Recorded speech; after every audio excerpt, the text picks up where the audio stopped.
Hello everyone, welcome to M N ओप्टा। ये video है आपका 2024, 2025, 2026 के आपके मैथ्स के पेपर का ब्रेकडाउन। तो इस वीडियो में हम लोग देखने वाले हैं कि आपके 2024 के पेपर में, 2025 के पेपर में और 2026 के पेपर में कौन कौन से टॉपिक आए हैं, उन टॉपिक का क्या क्या वेटेज रहा है और क्या क्या टॉपिक्स आपके कॉमन रहे हैं, ताकि आपकी तैयारी और अच्छे तरीके से हो सके। तो चलिए शुरू करते हैं। तो आपकी अगर बात करें IMU CET के मैथ्स के पेपर में, तो मैथ्स के पेपर में आपके 50 सवाल आते हैं साहब। टोटल कितने? 200 क्वेश्चन में, यानी कि आपके IMU के पेपर में टोटल 200 क्वेश्चन आते हैं और उसमें से 50 क्वेश्चन आपके मैथमेटिक्स के रहते हैं। मैथमेटिक्स के अगर टॉपिक्स के ट्रेंड का बात करें तो आपके क्लास 12 से कुछ क्वेश्चन आते हैं, क्लास 11 से कुछ क्वेश्चन आते हैं। तो क्लास 11th और 12th की अगर बात करें तो क्लास 11th का जो पोर्शन आपका रहता है वो थोड़ा कम रहता है, 20 to 25% रहता है। क्लास 12th का वेटेज आपका ज्यादा रहता है। देख लो आप क्लास 11 के वेटेज की बात करें, चाहे आप 2024 का एनालिसिस देख लो, 2025 का एनालिसिस देख लो, 2026 की दोनों शिफ्ट्स का एनालिसिस देख लो कि आपका क्या रहता है कि आपका पेपर हमेशा क्लास 12 हैवी रहता है। आपका एक शिफ्ट में हुआ है कि आपके 55% आपका क्लास 12 से आया और 45% आपका क्लास 11 से, वो 2026 की एक शिफ्ट में आया। लेकिन जनरली आपका क्या पेपर रहेगा? मैथ्स का पेपर आपका क्लास 12 हैवी रहेगा। अब टॉपिक्स की अगर मैं बात करूं तो टॉपिक्स में बेटा जैसे कैलकुलस है, तो कैलकुलस से साल में कौन कौन से क्वेश्चन, कितने सवाल आए हैं मैं बात करूं तो 2024 में आपके 11 सवाल आपके कैलकुलस से पूछे गए। आपके जो सवाल हैं 2025 में 21 सवाल कैलकुलस से पूछे गए।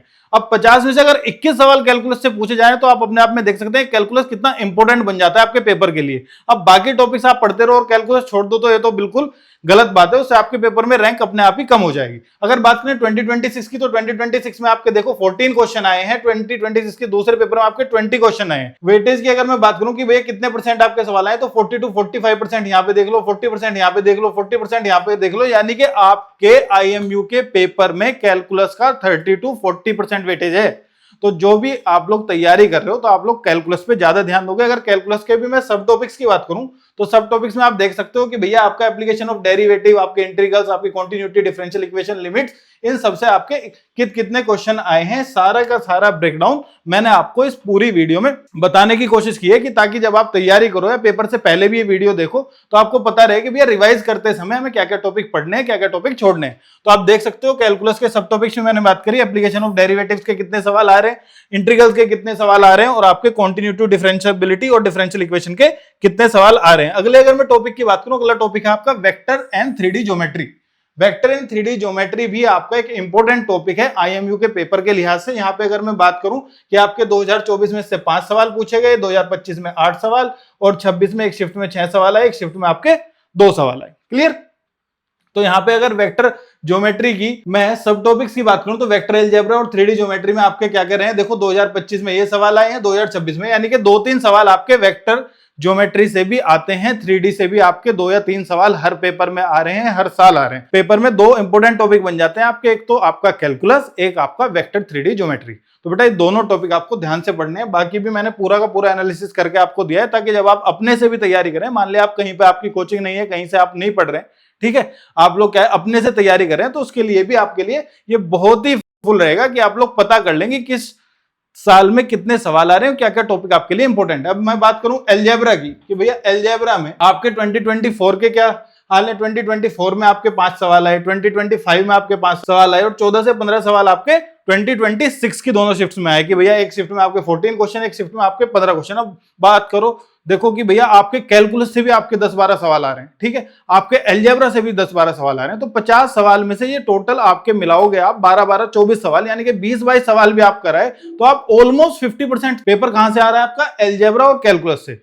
तो इन सब चीजों का देखने से, पढ़ने से ये हमारा फायदा हो जाता है कि हम लोगों को पता चल जाता है क्या क्या टॉपिक को हमें ज्यादा इंपॉर्टेंस देनी है, किस टॉपिक को हमें कम इंपॉर्टेंस देनी है। तो अगर अगले टॉपिक की मैं बात करूं आपके मैथ्स के पेपर में, तो मैथ्स के पेपर में मैट्रिसेस है, आपके डिटरमिनेंट्स हैं, कॉम्प्लेक्स नंबर है, सीक्वेंस एंड सीरीज है। तो किस किस साल में कितने सवाल आ रहे हैं, सारी की सारी चीजें आपकी मेंशन है। क्लियर? PDF आपको टेलीग्राम पे मिली जाएगी, जिसका लिंक आपको डिस्क्रिप्शन में मिलेगा। वहां से भी आप आराम से बैठ के देख सकते हो कि भैया अपने फोन में डाउनलोड कर लो PDF और आप देख लो कि भैया ये टॉपिक मुझे पढ़ना है, ये टॉपिक मेरा कमजोर है, ये टॉपिक मुझे छोड़ना है। क्लियर? तो यहां से अगर बात करें अगले टॉपिक की, तो अगला आपका टॉपिक है प्रोबेबिलिटी। अब प्रोबेबिलिटी में अगर बात करें तो भैया देखो 2024 में आपके कितने सवाल आए? 3 सवाल, 2025 में 4 सवाल, फिर 3 सवाल, 2 सवाल। तो इससे आप देख सकते ही हो कि भैया प्रोबेबिलिटी जब भी आएगी, प्रोबेबिलिटी से 2 या 3 सवाल आएंगे ही। तो प्रोबेबिलिटी के लिए अगर आप टाइम निकालो तो प्रोबेबिलिटी जितना टाइम आप कैलकुलस को दे रहे हो, जितना टाइम आप अलजेब्रा को दे रहे हो, तो उसके कंपैरिजन में आप थोड़ा कम समय दे सकते हो। ठीक है, तो यहाँ पे अगर बात करें प्रोबेबिलिटी की, तो प्रोबेबिलिटी के आपके ये सवाल है। फिर आपका क्या है, फिर आपका ट्रिग्नोमेट्री का है जी, आपके relation and function and inverse trigonometry की अगर मैं बात करूं तो आपका रिलेशन एंड फंक्शन में 2024-25 में कंबाइंड 3 सवाल आए, 26 में भी 3 सवाल आए। यहाँ पे भी अगर बात करें इनवर्स ट्रिग्नोमेट्री से 2024-25 में 3 सवाल और 2026 की एक शिफ्ट में 2 सवाल आए। तो इनवर्स ट्रिग्नोमेट्री का भी आपको पता चल गया कि आपको कितने सवाल आ रहे हैं, यानी कि एक दो सवाल तो हर साल इससे आता ही आता है। क्लियर? तो आपके जो ज्यादा वेटेज वाले टॉपिक हैं, आप यहां से देख के भी समझ गए होंगे कि भैया कैलकुलस और भैया अलजेब्रा और आपका वेक्टर 3D, ये आपके इंपॉर्टेंट टॉपिक है। यहाँ पे अगर बात करें क्लास 11 के टॉपिक में कि व्हाट प्रायोरिटाइज, कि आपको किस किस टॉपिक पे ज्यादा ध्यान देना है। जैसे पीएनसी इसने कहा, straight line and conic section इसने कहा कि भैया यहाँ से क्या है कि 2024-25 में इतने सवाल आए हैं, 2026 में ये स्थिति इसकी रही है। तो आप देख सकते हो कि आपके क्लास 11 के जो टॉपिक है, क्योंकि होता क्या है कि जब हम पेपर की तैयारी करने जाते हैं कि क्लास 11 भी पढ़नी है, क्लास 12 भी पढ़नी है, इतना ज्यादा सिलेबस हो जाता है।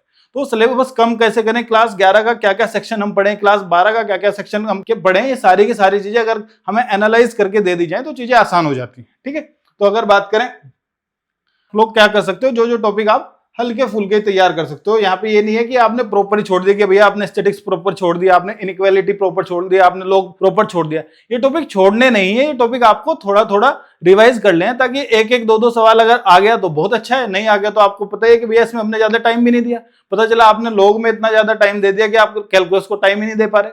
उससे क्या होगा, उससे आपकी तैयारी खराब होगी, उससे आपकी रैंक खराब होगी। तो यहां से अगर मैं बात करूं कि ओवरऑल वेटेज डिस्ट्रीब्यूशन 2025 के हिसाब से आपको बता दिया गया है कि भैया कैलकुलेशन में क्या स्थिति है, वेक्टर में क्या स्थिति है, अलजेब्रा में क्या स्थिति है। तो ये तीनों चैप्टर तो आप देख लो, ये तीनों चैप्टर तो आपके मस्ट हैं। इससे कितने सवाल आ रहे हैं आप खुद देख लो, 40 से 45% वेटेज रह जाता है कभी कभी इनका। क्लियर? तो अगर बात करूं मैं 2026 के ओवरऑल शिफ्ट की, यानी कि आपकी मॉर्निंग इवनिंग दोनों शिफ्ट की अगर मैं बात करूं, यहाँ पे आपका मॉर्निंग शिफ्ट में 20% तो क्या ही है कैलकुलस, दूसरे में क्या ही है 30%। तो आप देख लो 15 से, अगर मैं एवरेज भी लेके चलूं तो आपका 15 से 20% तो कैलकुलस आई आ रही है। उसके अलावा अगर मैं बात करता हूं कि भैया आपके वेक्टर 3D है और अलजेब्रा है, इनमें क्या है कि शिफ्ट होता रहता है, कभी आपसे वेक्टर ज्यादा पूछ लेगा, कभी आपसे अलजेब्रा ज्यादा पूछ लेगा, लेकिन तीनों टॉपिक से ओवरऑल आपसे पूछ ही लेगा 20-30%। तो यहाँ पे अगर बात करें तो भैया प्रोबेबिलिटी की ये स्थिति रही है आपकी, फंक्शन और इनवर्स ट्रिग्नोमेट्री की ये है, और क्लास 11 के टॉपिक आपके ये रहेंगे। क्लियर? तो अगर मैं बात करूं ओवरऑल स्ट्रेटेजी की कि भैया ये हमारी तरफ से थोड़ा बहुत गाइडेंस है आपका, ठीक है। बाकी आपकी जो क्लासेस हैं हमारे चैनल पे चलती रहती है कि भैया आपकी मैथ्स की क्लास भी चलती रहती है, आपकी फिजिक्स की क्लास भी चलती रहती है, आपकी केमिस्ट्री की क्लास भी चलती रहती है, और वो सब टीचर ये सब एनालिसिस करके आपको पढ़ाते हैं कि बच्चों को क्या पढ़ाया जाए, बच्चों के लिए क्या इंपॉर्टेंट है, क्या कम इंपॉर्टेंट है। ठीक है,